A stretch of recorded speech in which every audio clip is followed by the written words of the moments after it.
الله أكبر الله أكبر لا إله إلا الله.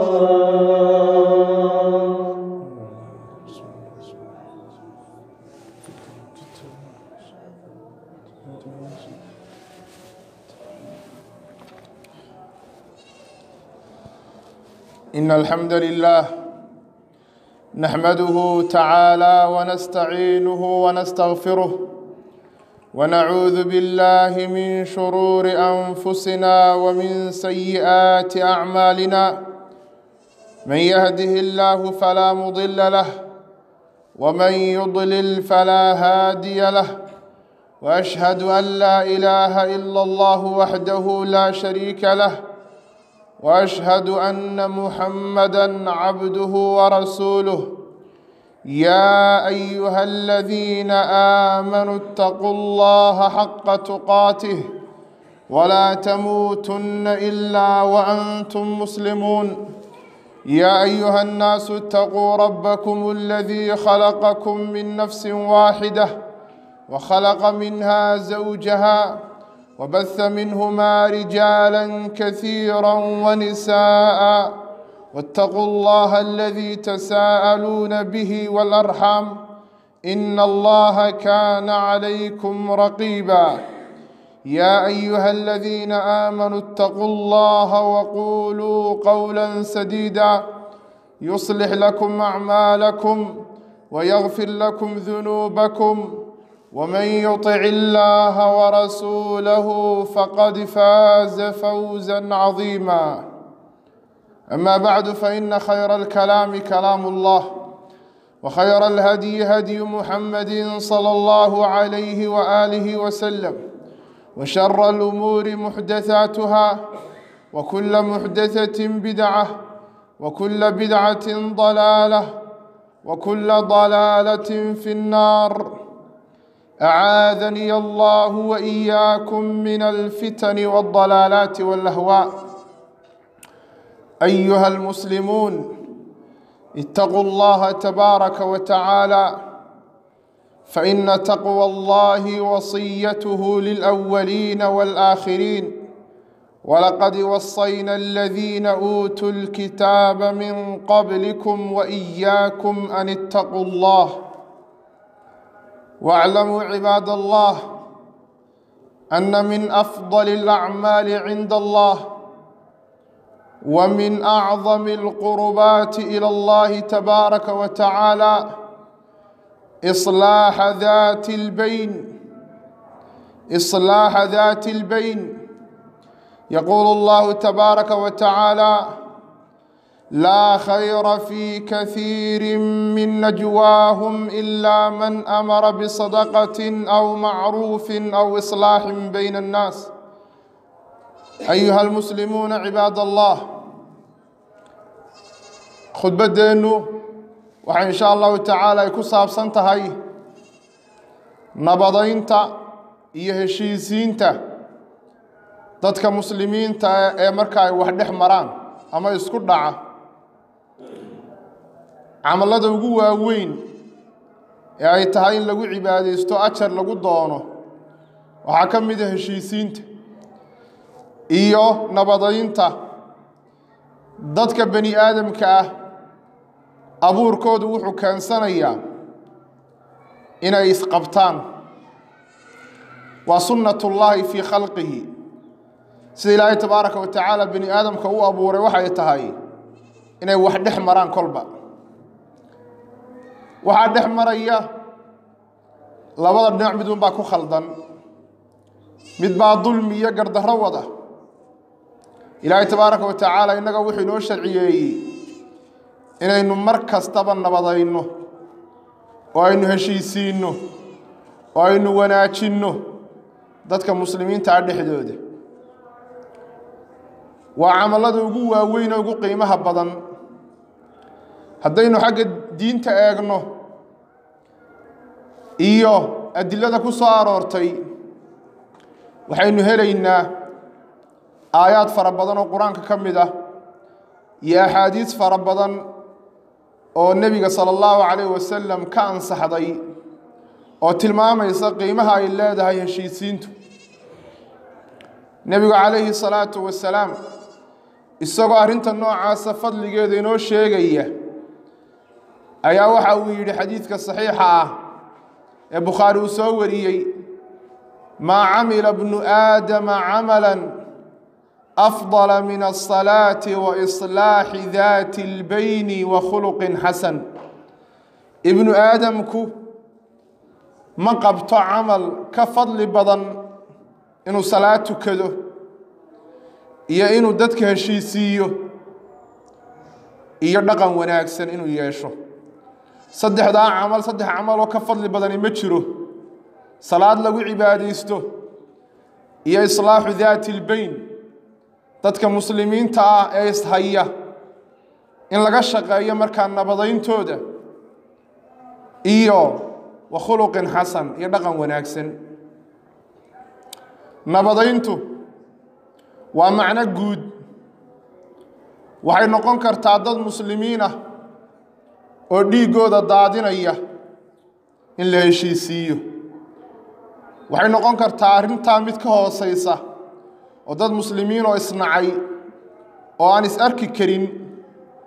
hase yeeshee aan dagaalamahayn iyada qudheeda in la heshiisiiyo dadka jaarka ah hadday isku dhacaan in la heshiisiiyo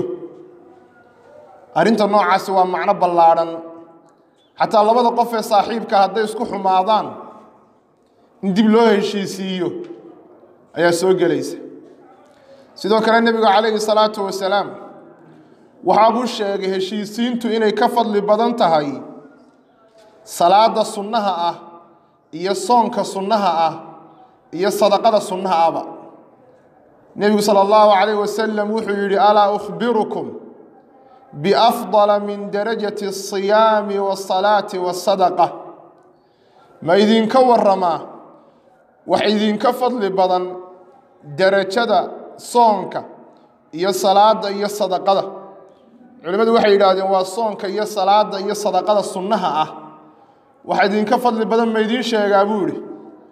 saxaabadii waxay yidhahdeen balaa yaa rasuula allah rasuulkii allow noo sheeg nebigu calayhi salaatu wasalaam wuxuu yidhi islaaxu daati albayn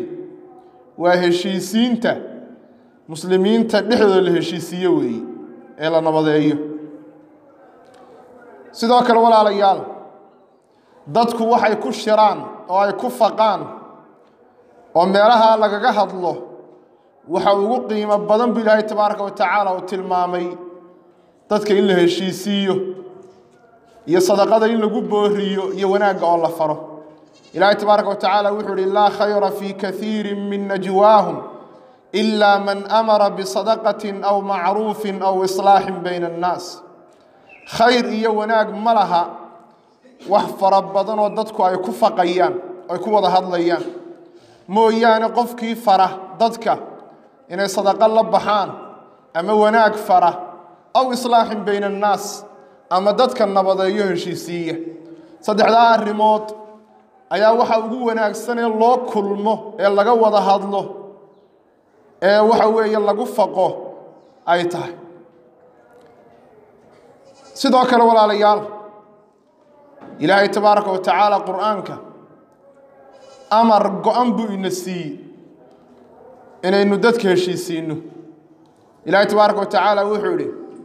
fattaquu llaha wa aslixuu daata baynikum ilaahay tabaaraka wa tacaala ka cabsooda oo ka baqda oo nabadeeya dhexdiinna heshiisiiya ilaahay tabaaraka wa tacaala aayad kale wuxuu ku tilmaamayey inama almu'minuuna ikhwa faaslixuu bayna akhawaykum mu'miniintu waa walaalo ee heshiisiiya oo wanaajiya walaaladiin dhexdooda dadka muslimiinta ee walaalaha tihiin ilaahay tabaaraka wa tacaala wuxuu yidhi heshiisiiya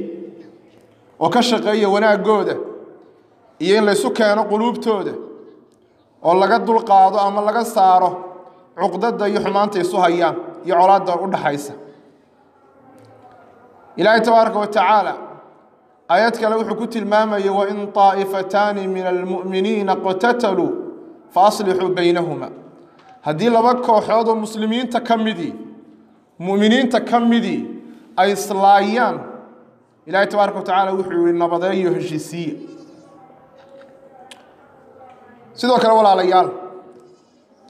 dadka in la heshiisiiyaa waa sadaqatun min acdami sadaqaat waa sadaqooyinka lala baxo kuwa ugu wanaagga badan bay ka mid tahay nebigu calayhi salaatu wasalaam wuxuu yidhi afdalu sadaqati islaaxu daati lbayn sadaqo waxaa ugu fadli badan muslimiinta dhexdooda in la nabadeeyo ee la heshiisiiyo mar kale nebigu calayhi salaatu wasalaam xadiidka saxiixa wuxuu ku tilmaamayey kullu sulaama min ibni aadama calayhi sadaqatun fii kulli yowmin tatlucu fiihi shams yacdilu bayna اthnayni sadaqa nebi sal ly slam wuxuu yidhi xubin kastoo ka mida xubnaha bani aadamka maalin walba oo waagu uu soo beriyo qoraxi ay soo baxdo sadaqaa lagu leeyahy 360 xubnood oo bani aadamkuu leeyahay ayaa xubin kaste maalin walba oo qoraxdu ay soo baxdo waxaa lagu leeyahay sadaqo sadaqada waxyaabaha kaa gudi kara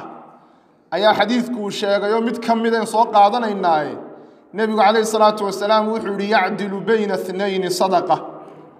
laba muslimiin oo ishaya inuu cadaalad u sameeyo oo uu kala saaro waa sadaqo marka wanaajinta iyo nabadayntu sadaqa lala baxa weeye bal waa sadaqada ugu qiimaha badan waa taa xadiidkuba uu tilmaamayo afdalu sadaqati islaaxu daati lbayn sadaqa waxa ugu wanaagsan dadka in markaa la heshiisiiyo ayaa ugu fadli badan sadaqooyinka sidoo kale walaalayaal inta adduunka aynu joogno dembigeennu waa badan yahay ilaahay tabaaraka wa tacaala cidda caaside ee dembi iyo waxa weeye xumaan fara badan la timaada inuu halaago oo uu ciqaabo waxba kuma aha waxyaabaha haddaba ilaahay tabaaraka wa tacaala uu ku badbaadiye dadka ee ciqaabkooda hortaagan waxaa ka mid a nabadaynta iyo inay ka shaqeeyaan dadka dhexdooda inay wanaajiyaan ilaahay tabaaraka wa tacaala wuxuu yidhi wamaa kaana rabbuka liyuhlika alquraa bidulmin wa ahluhaa muslixuun nebi maxamedow rabbigaa ma aha mid dadka magaalooyinka iyo tuulooyinka deggan ku halaagaya dulmi ay sameeyeen iyadoo dadka markaa beledkaa degani ay ka shaqaynayaan wanaajinta wa ahluhaa muslixuun culimmadu waxay yidhaahdeen laba arrimood baa ummaddan in la halaago ka baajiya mid waa alislaaxu bayna annaas dadka in la wanaajiyo midna waa alistikfaar waa dembi dhaaf inay rabbigood weydiistaan haddii labadaa laga waayo ciqaabka ilaahay tabaaraka wa tacaala ayaa ku habsanaya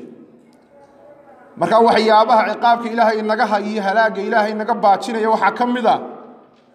dadka ishaya inaynu heshiisiinno oo aynu ka shaqayno aquulu maa tasmacuuna waastaqfiru llah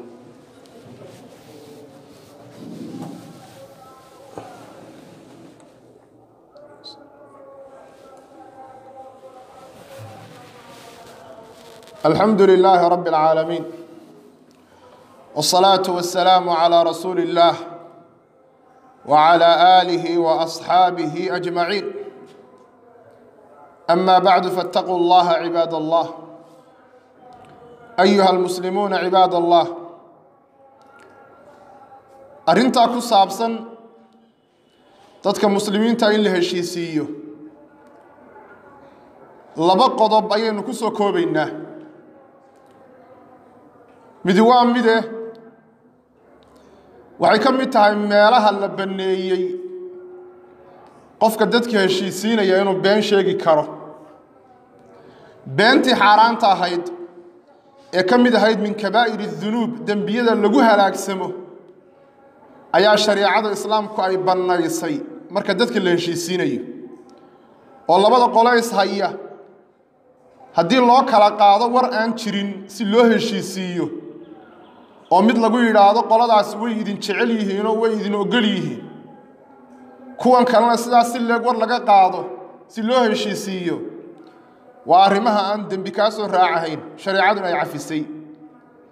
nabiga kaleey salaatu wasalaam wuxuu yiri laysa al-kadhab alladhi yuslihu bayna an-nas fayanmi khayran aw yaqulu khayran beenaaluhu ma aha qofka dadka heshiisiya beenaala ma aha ee war sheega ama khayr faafiyo khayr sheega qofka dadka warka u kala qaadaya heshiisiinaya xataa haddii waxaan jirin uu kala sheego been uu ku dambaabayo ma aha ilaahay tabaaraka wa tacaala uu ku qabsanayo halkaas aad fahmi kartaa camalkaasi qiimaha uu leeyahay kol haddii beentiiba la baneeyay marka dadka la heshiisiinayo ee la dhexdhexaadinayo waxay taasi tilmaamaysaa camalkaasi qiimaha uu leeyahay waana arinta loo oran karo malaa ummadda Soomaaliyeed way ku fiicanta oo haddii ay cidi markaa isku dhacdo in badan waxaynu aragnaa iyadoo dadka waayeelka iyo waxgaradku arinta ay galaan oo ay ka shaqeeyaan markaa heshiisiintooda iyo nabadayntooda waana arin markaa u baahan in lagu bogaadiyo lagu garab istaago oo lagu duceeyo dadka waxgaradka iyo waayeelka sidoo kale walaalayaal labada qof ee muslimiinta ah hadday arrimo adduunyo isku qabsadaan oo isku maandhaafaan oo isku colaadiyaan arintaasi waxay keentaa in dembigooda ilaahay tabaaraka wa tacaala uu dhaafi waayo qolof adoo fiirsa xadiidkan nabiga kaleey salaatu wasalaam wuxuu yiri tuftahu abwaabu aljannati yawma al-ithnayn wa yawma al-khamis فيغفر الله لكل عبد لا يشرك بالله شيئا إلا رجلا كانت بينه وبين أخيه شحناء فيقال أنظروا هذين حتى يصطلحا أنظروا هذين حتى يصطلحا أنظروا هذين حتى يصطلحا نبي عليه الصلاة والسلام وحيري وعلى فراء البابدة الشنده مال أو خميس يسنين بقى labada maalmood ee khamiista iyo isniinta maalin walba waxa la ballaqa albaabada jannada markaasuu ilaahay tabaaraka wa tacaala u dambi dhaafaa adoon kaste oo ilaahay tabaaraka wa tacaala cid kale aan la caabudin oo shirki aan samaynin mooyaane nin isaga iyo walaalkii ay u dhaxaysay nacayb iyo cuqdad iyo uurxumo labada maxaa la yiraahdaa fayuqaalu anziru haadayni hatta yastaliha labada looma dambi dhaafeen waxa la yiraahdaa u kaadiya labada oo dambigooda yaan la dhaafin ilaa ay heshiinayaan dad fara badan ayaa sidaa ku waaya dambi dhaafka ilaahay tabaaraka wa tacaala maadaama oo qof kale oo walaalkiyo muslima uu colaadinayo ama cuqdad iyo urxumo uu hayo ama xurgufi ay dhex taalo maalinta isniinta iyo maalinka khamiista dambigooda in la dhaafo arinta noocaas diidaysa marka qofkii doonaya in waxa weeye dambigiisa la dhaafo waa inuu dhammaan dadka muslimiinta la heshiiyo weey oo haba yaraatay uurkiisa aan ku jirin wax cuqdad iyo uurxumo iyo colaadin ah aan ku jirin weey waa in la saafi yeelo qulubta la saafiyeeyo oo laga saaro uurxumada weey oo laga dhigo sida muraayada oo kale mid u nuurayso oo iftiimaysa ثم صلوا وسلموا على من أمركم الله بالصلاة والسلام عليه في محكم تنزيله إن الله وملائكته يصلون على النبي يا أيها الذين آمنوا صلوا عليه وسلموا تسليما اللهم صل على محمد وآل محمد كما صليت على إبراهيم وعلى آل إبراهيم إنك حميد مجيد وبارك على محمد وآل محمد كما باركت على إبراهيم وعلى آل إبراهيم إنك حميد مجيد اللهم إنا نسألك الهدى والتقى والعفاف والغنى اللهم إنا نسألك الهدى والتقى والعفاف والغنى اللهم اغفر لنا ذنوبنا وخطايانا يا رب العالمين اللهم إنا نسألك الجنة وما قرب إليها من قول وعمل ونعوذ بك من النار وما قرب إليها من قول وعمل ربنا آتنا في الدنيا حسنة وفي الآخرة حسنة وقنا عذاب النار وأقم الصلاة.